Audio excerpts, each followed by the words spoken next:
A person who I admire.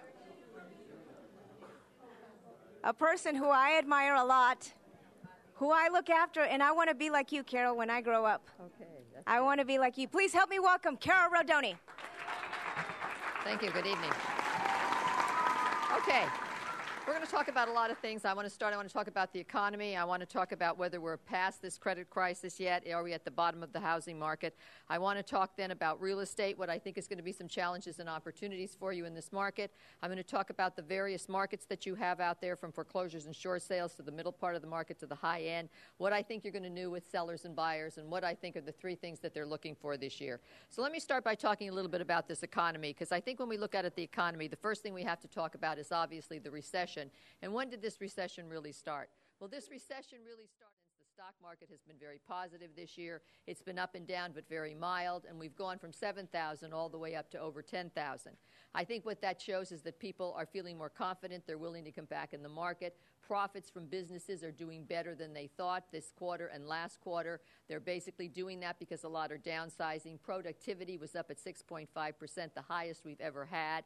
And so I think it shows that people are opening up their statements and they're beginning to feel better. They're beginning to see that they've gotten back 25, 26% of what they lost. That's a good thing. People will go out and buy things when that happens. I think the stock market will continue to be positive. I think the Dow is going to end the year above 10,000. I think next year it's going to be one of the shining spots in the economy. We will continue to have a very positive. What that means is this. We're going to have a recovery probably sometime in 2010. We will be past this recession. The recovery is going to be mild. It is not going to be a recovery that's going to churn GDP for us at 4%. We're probably going to have growth next year of about 2.5%, which means half of what we probably would like to experience. And that is because of this unemployment issue that we face. If we're really at 15 or 16% and we have to get down to minus 5% because you never get to full employment, that's going to take a period of time. We know that we have become a service, basically, and product environment within the economy. But if you look at it the next 10 years, what are the industries that are going to bloom and blossom? Well, obviously, they're going to be energy. They're going to be the greening industries, the biotechs, the biopharmaceuticals, the healthcare. So we have a lot of people now that are going to be able to be employed in those industries, but a lot of them don't have the skills. So you were in the financial industry sitting at a desk at a bank, and all of a sudden you have to get into the greening industry. You're going to need to be retrained, and that's going to take time.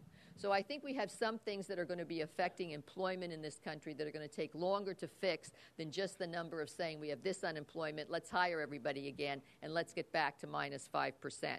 I think the second thing that's out there that they're probably not going to deal with, but at some point we must, it's called the deficit. And you know the deficit this year is $1.4 trillion. We're a wonderful country, and I figured out what the American dream is.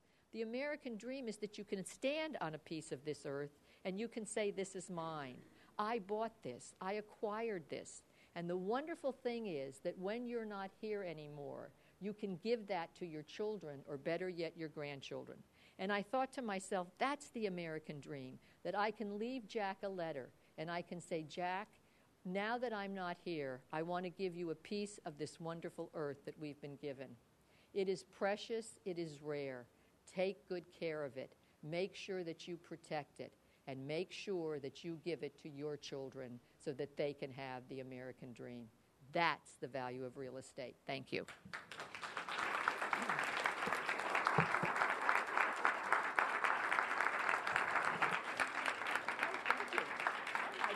Oh, thank you. I appreciate that. Thank you. I always appreciate that. Thank you very much. What a gift she has. She has given you a window of the past.